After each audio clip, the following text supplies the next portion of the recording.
살아나서 일어나 서다라는 제목으로 하나님의 말씀을 살펴보겠습니다. 지난주 설교를 준비하는데 참 많이 생각나는 공동체가 하나 있었습니다. 아둘람 공동체입니다. 다윗이 사울 왕을 피해서 도망자의 삶을 살아갑니다. 그러다가 아둘람이라는 동굴 속에 숨게 되어집니다. 이 소식을 듣고 먼저 가족들과 친척들이 찾아왔습니다. 또 여러 종류의 사람들이 모여들기 시작했습니다. 이들을 사무엘상 22장 2절에서는 이렇게 이야기를 하고 있습니다. 환난당한 모든 자와 빚진 모든 자와 마음이 원통한 자가 다 그에게로 모였고 그는 그들의 우두머리가 되었는데 그와 함께한 자가 400명 가량이었더라.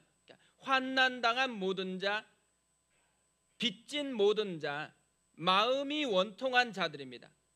한마디로 얘기하면 상한 마음이 있는 사람들, 상처를 많이 받은 사람들인 거죠.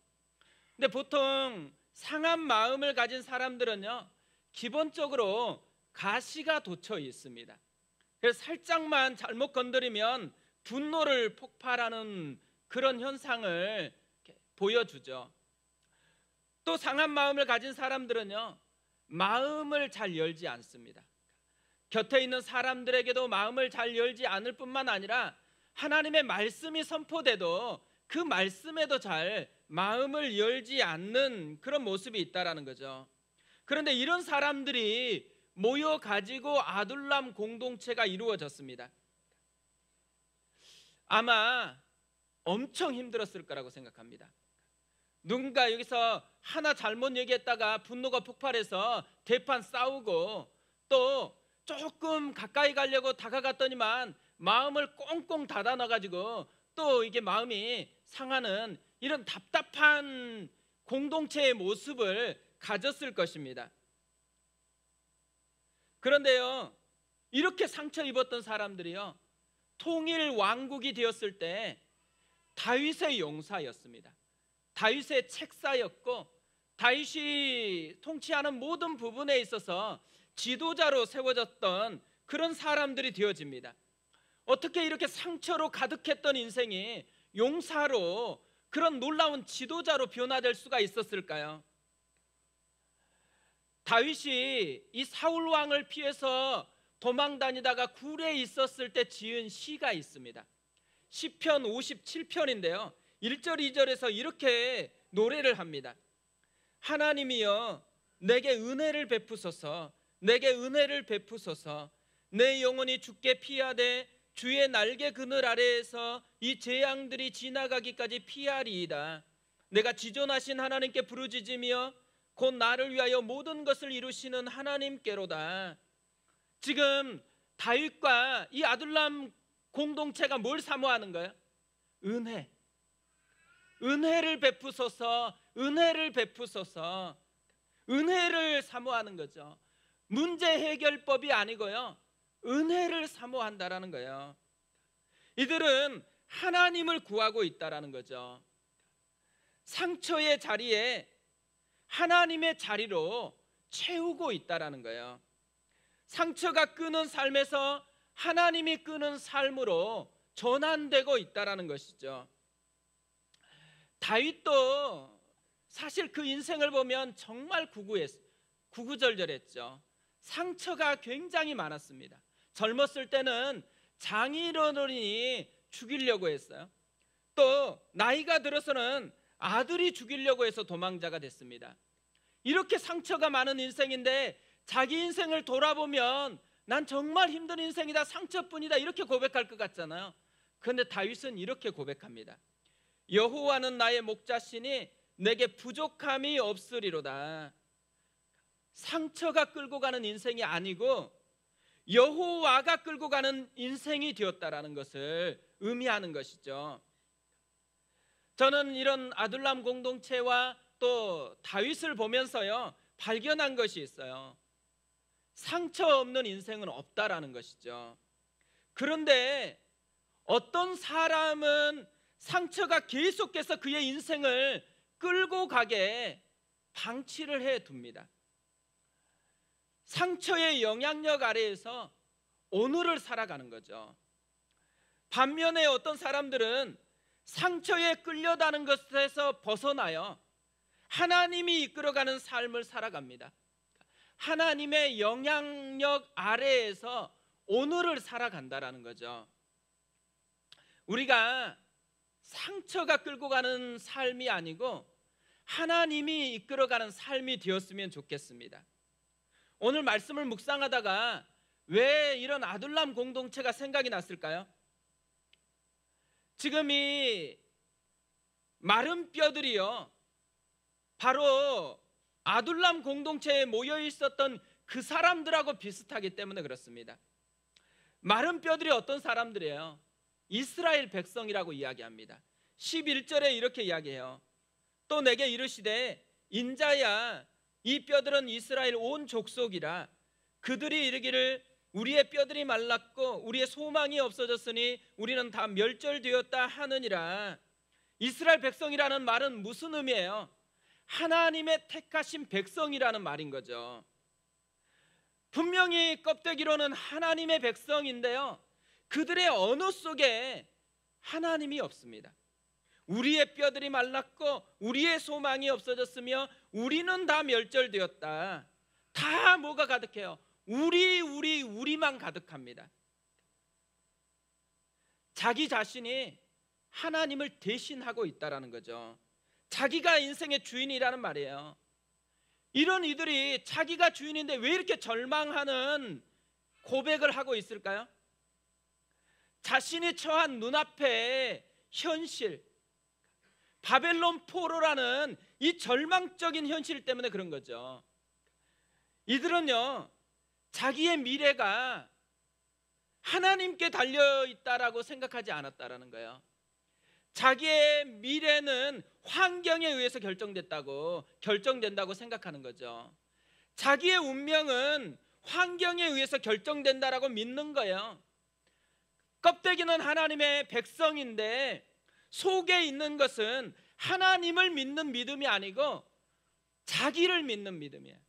환경을 믿는 그런 믿음이었다라는 거죠. 그래서 이들을 끌고 가는 것은 하나님이 아닌 것이죠. 자기와 자기의 처한 환경이 지금 이들의 인생을 끌고 가고 있다라는 것입니다. 그래서 어때요? 상한 마음, 절망감 이런 것이 그들 가운데 가득하다라는 것이에요. 하나님을 잃어버리는 사람들이었습니다. 그러니까 저는 이 모습을 보면서요 무엇보다 안타까운 게 하나님의 백성인데 하나님은 없고 자기만 있고 환경만 남아가지고 절망이라는 이 상처가 끌고 가고 있다라는 거, 이게 너무 안타까운 거예요. 오늘날에도요 많은 분들이 하나님께 집중하라고 정말 많은 분들이요 상처에 끌려갈 때가 굉장히 많은 거죠. 하나님을 잃어버린 채로. 그런데 이들 속에는 어떤 마음이 있어요? 하나님이 자기를 버렸다라는 상한 마음이 있다라는 거죠. 그런데 오늘 이 마른 뼈의 환상이 우리에게 알려주는 진짜 은혜가 있어요. 사람들은 다 이렇게 하나님을 버렸는데 하나님은 자기 백성을 버리지 않았다라는 거죠.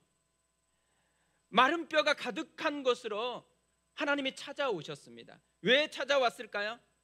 이 마른 뼈들을 다시 극히 큰 군대로 바꾸시려고 하시는 것이죠.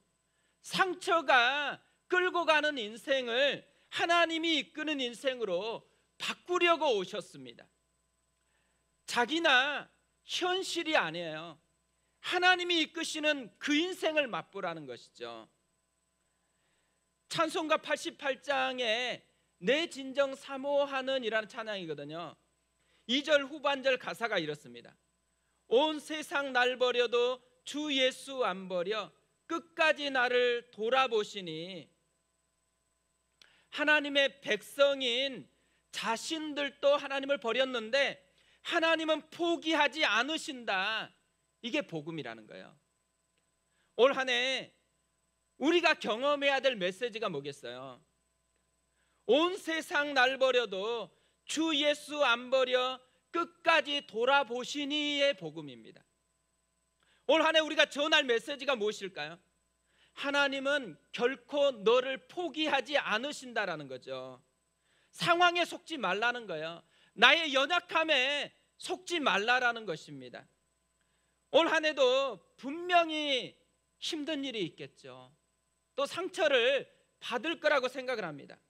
하지만 그 상처가 내 인생을 끌고 가게 방치하면 안 된다라는 거예요. 포기하지 않으시는 하나님을 선포하면서 그분에 의해서 이끌리는 그 삶으로 바뀌어져야 한다라는 거죠. 예배를 우리가 드리잖아요. 우리의 예배 가운데 일어나야 될 일이 뭘까요? 상처난 자리에 하나님을 선포하는 것입니다.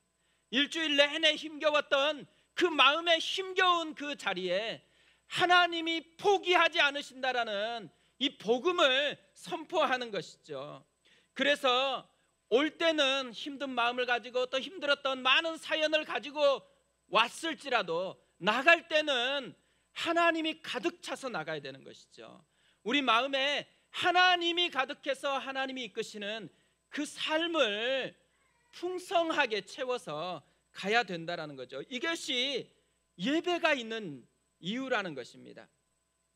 올 한 해 우리 교회가 해야 될 사역도 이것이라고 생각합니다. 마음의 운전수를 바꿔주는 것입니다. 마음에 또 인생을 끌고 가는 주인을 바꿔주는 것이죠. 상처가 끌고 가는 것이 아니고 하나님이 주인 돼서 끌고 가는 인생이 되어질 수 있도록 그들의 인생의 주인을 바꿔주는 것입니다.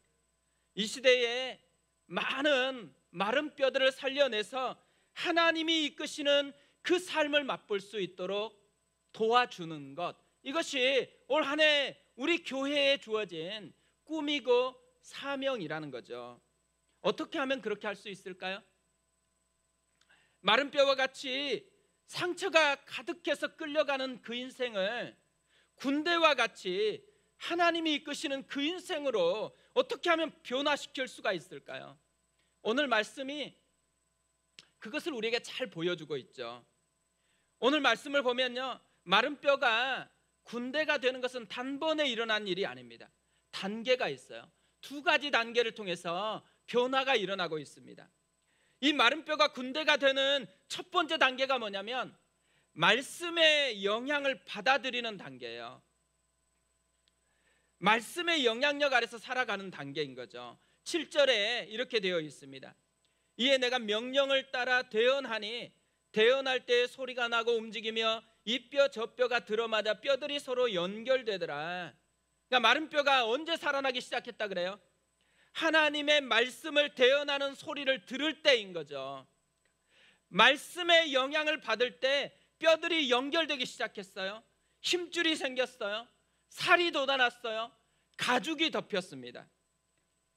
올 한 해 내가 점점 마른 뼈같이 되어간다, 이런 느낌이 들 때 우리가 해야 될 일이 하나 있다라는 거죠. 에스겔처럼 하나님의 말씀을 선포하는 거예요. 내 연약함 속에 하나님의 말씀을 선포하는 거예요. 내 힘든 상황 속에 하나님의 말씀을 선포하는 거라는 거죠. 상처가 생각이 나면 상처에 끌려가도록 방치하면 안 돼요. 그곳에 하나님의 말씀을 선포해야 된다라는 거죠. 현실이 너무 버겁게 느껴질 때, 현실이 굉장히 무게감으로 다가왔을 때요, 현실을 너무 많이 묵상하면 안 됩니다. 현실이 무거울 때 그곳에 하나님의 말씀을 선포해야 된다라는 것이에요. 하나님이 포기하지 않으신다. 하나님이 마른 뼈도 살려내신다. 나를 살려내신다. 끊임없이 선포해야 된다라는 거죠. 하나님의 말씀의 영향력 아래서 살아가는 것, 이것을 우리가 맛보아야 한다라는 것입니다. 지난주에요, 한 성도님이 이렇게 시작하는 문자를 보내왔어요. 목사님, 새벽 예배로 은혜 많이 받고 있습니다.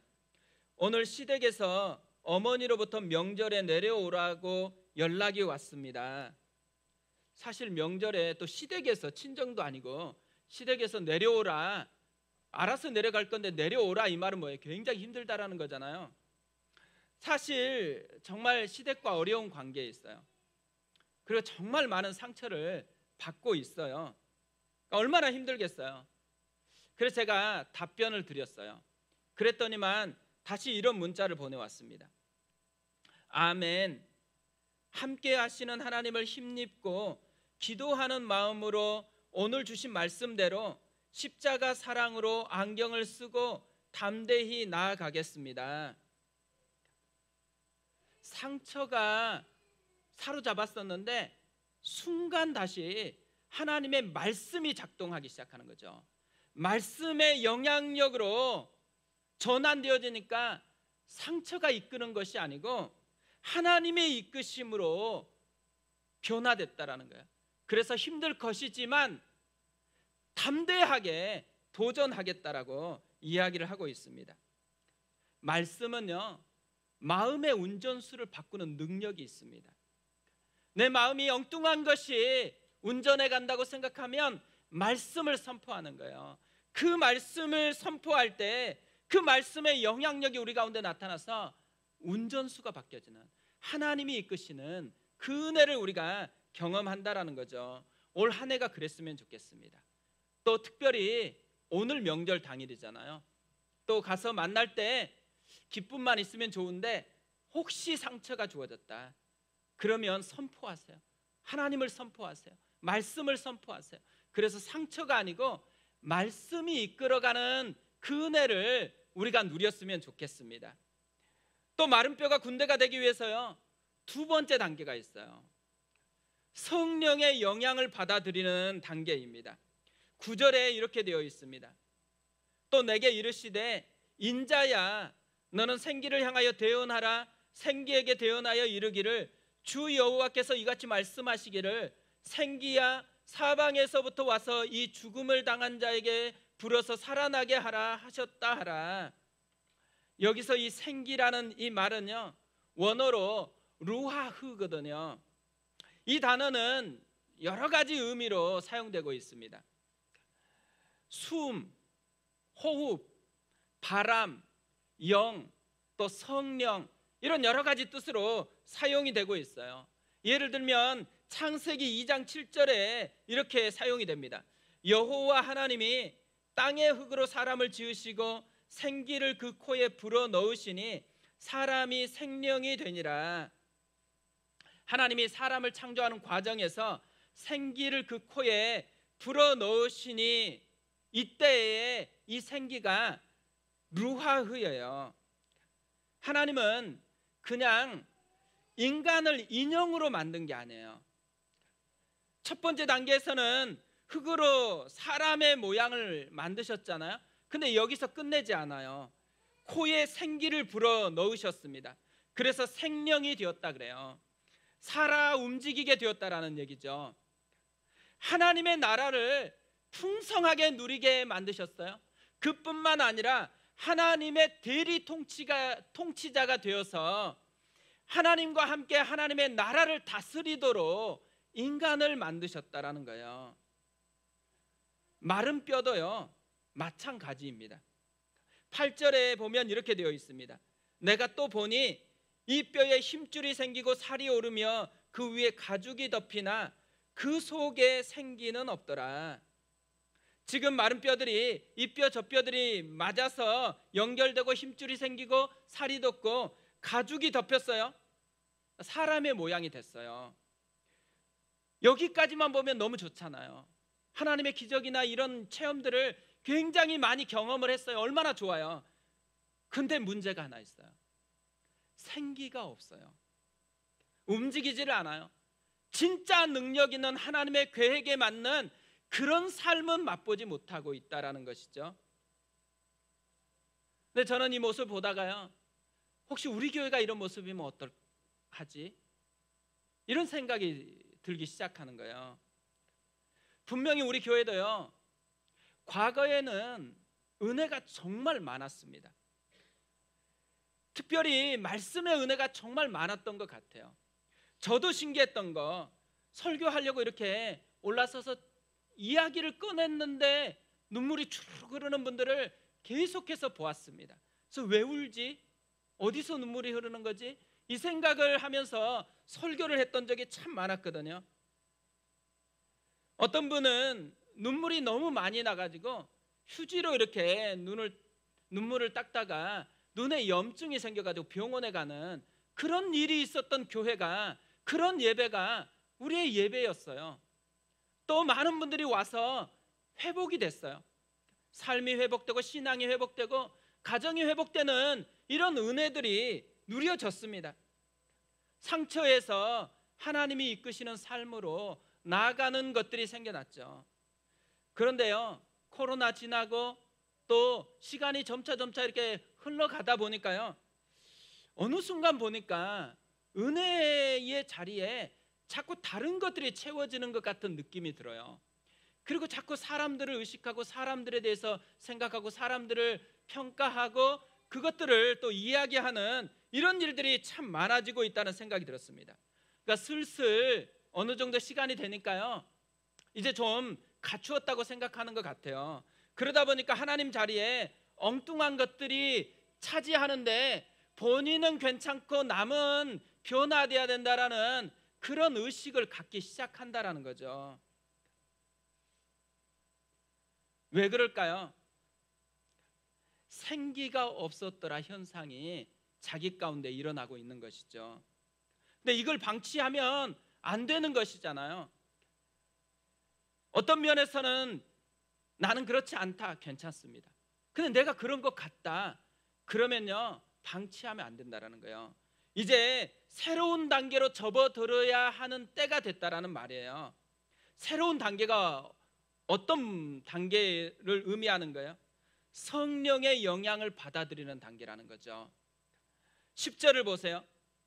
이에 내가 그 명령대로 대언하였더니 생기가 그들에게 들어가매 그들이 곧 살아나서 일어나 서는데 극히 큰 군대더라. 언제 생기가 없었던 이 인형 같은 사람들이 살아나서 일어나 서서 극히 큰 군대가 되어요? 생기가 그들에게 들어가매예요. 성령이 그들을 붙들었을 때라는 거죠. 성령이 그들의 인생을 이끌어가기 시작할 때 비로소 진정한 그리스도인 다움이 나온다라는 거예요. 성령님이 내 인생을 끌고 갈 때, 성령의 영향력 아래 있을 때에만 비로소 진정한 그리스도인의 삶이 나올 수 있다라는 것을 우리에게 보여주는 것이죠. 사실 성령의 영향을 받지 않으면요, 세상 물결에 휩쓸려 떠내려가는 죽은 물고기 같은 신앙이에요. 상처에 휩쓸려 떠내려가는 병든 물고기처럼 신앙생활 한다라는 거죠. 하지만 성령의 영향을 받는 그 순간에 아무리 거칠은 물결이 몰려온다 그래도 펄떡펄떡 뛰면서 거슬러 올라가는 연어 같은 신앙이 될 수가 있다라는 거죠. 저는 데살로니가 교회가 그런 교회였다고 생각을 합니다. 작년에 저는 이 데살로니가 교회 같은 교회가 되기를 꿈꿨거든요. 그래서 우리가 데살로니가 전서를 쭉 살펴보았습니다. 믿음의 역사가 있었고, 사랑의 수고가 있었고, 소망의 인내가 있었습니다. 그뿐 아니죠. 회심이 있었고, 그리고 믿음의 소문이 각처로 퍼져가는 그런 일들이 있었습니다. 적어도 데살로니가 교회는 인형 같은 교회는 아니었다라는 거죠. 살아 움직이는 하나님의 군대 같은 그런 교회였습니다. 그 비결이 어디에 있었을까요? 그 비결을 데살로니가전서 1장 5절 6절에서는 이렇게 이야기를 합니다. 이는 우리 복음이 너희에게 말로만 이른 것이 아니라 또한 능력과 성령과 큰 확신으로 된 것임이라. 우리가 너희 가운데 너희를 위하여 어떤 사람이 된 것은 너희가 아는 바와 같으니라. 또 너희는 많은 환난 가운데서 성령의 기쁨으로 말씀을 받아 우리와 주를 본받은 자가 되었으니, 말씀을 들을 때, 예배를 드릴 때 능력과 성령과 큰 확신으로 예배를 드리고 말씀을 받았다라는 것이죠. 심지어 어려움이 찾아왔을 때, 환난이 있을 때조차도 성령의 기쁨으로 반응을 했다라고 이야기합니다. 한마디로 얘기하면 성령의 영향을 받아들였다라는 거죠. 성령의 영향을 받아들였을 뿐인데 이들 가운데는 이런 놀라운 역사가 경험되었다라는 것이죠. 지난 수요일에 있었던 수요 예배 가운데 있었던 것을 이야기하는 것을 설교를 마무리하려고 합니다. 지난주 수요 예배 가운데 청소년부 한 자매가 이번 청소년부 수련회 때 받은 은혜에 대한 간증을 했습니다. 이 간증을 듣는데 이곳저곳에서 계속해서 다 우는 그런 역사가 있었습니다. 한번 수요 기도회 다시 찾아보셔가지고요, 그 간증 부분을 한번 꼭 다시 들어보셨으면 좋겠습니다. 수련회 이전에 자신의 모습이 어땠는지를 이렇게 이야기하더라고요. 하나님과 멀어져 있어서 세상의 친구들과 노는 것이 제일 즐거웠고 학업과 아픔 핑계로 교회를 빠졌다라는 거예요. 머릿속에 하나님이 지워져 있었다고 그렇게 이야기하더라고요. 그러니까 하나님이 원하는 삶과는 전혀 관계없는 삶을 살아가고 오직 자기가 원하는 대로 자신의 힘으로 이끌어가는 그런 삶을 살았대요. 근데 하나님이 기회를 전혀 안 줬냐? 그렇지 않대요. 하나님이 몇 번의 기회를 줬대요. 그런데 항상 핑계대면서 모두 외면했다고 합니다. 이번 수련회도요, 자기가 가고 싶어서 간 게 아니더라고요. 목사님이 설득하고 또 엄마가 설득해가지고 마지못해서 간 거예요. 근데 수련회 갔으니까 그래도 은혜를 받으려고 할 거 아니에요. 수련회 첫째 날에 기도하고 싶어 했는데 이상하게 기도가 잘 안 되더래요. 그게 답답하게 이렇게 왜 안 될까 생각하는데 한 가지 깨달음이 생겼던 것이에요. 수련회에 있으니까 당연히 은혜를 받을 거라는 그 생각 자체가 교만함이었다라는 거예요. 그래서 하나님 없이 살았던 삶, 또 마음에 자리 잡았던 이 교만함을 회개하기 시작했대요. 그리고 나서 또 이런 이야기도 했습니다. 마지막 부흥회 때에 기도하는데 하나님께서 많이 기다리셨다고 말씀해 주셨고, 그 후부터 기도하는데 제 힘으로 하는 것이 아니라 그냥 계속 기도가 나오고 기도를 쉬지 않고 했습니다. 그동안 저를 부르시던 하나님을 외면해서 죄송하다고 기도하였고, 기도를 하면서 마음속에서 말로는 표현할 수 없을 정도로 뜨거운 느낌이 들었고 정말 간절하게 하나님을 위해서만 살고 싶었습니다. 저는 간증을 이렇게 다시 듣고 또 간증문을 받아서 또 읽었거든요. 그런데 오늘 이 에스겔서 말씀이 그대로 다 녹여져서 삶으로 경험되고 있다는 생각이 들었습니다. 상처였는데 하나님에게서 멀어졌던 마른 뼈 인생인데 진짜 군대가 된 거예요. 진짜 살아 숨쉬는 하나님의 사람이 되어진 것이죠. 저도 이 간증을 들었거든요, 그날. 근데 저도요, 하나님께서 많이 기다리셨다 이 말을 하는데 왈칵 눈물이 나더라고요. 저한테 하는 말씀 같았어요. 주승아, 널 참 많이 기다렸다. 또 교회를 향해 하시는 말씀 같았어요. 우리 교회를 향해서 내가 참 많이 기다렸다. 주께서 말씀하시는 그렇게 느껴졌습니다. 그러면서요,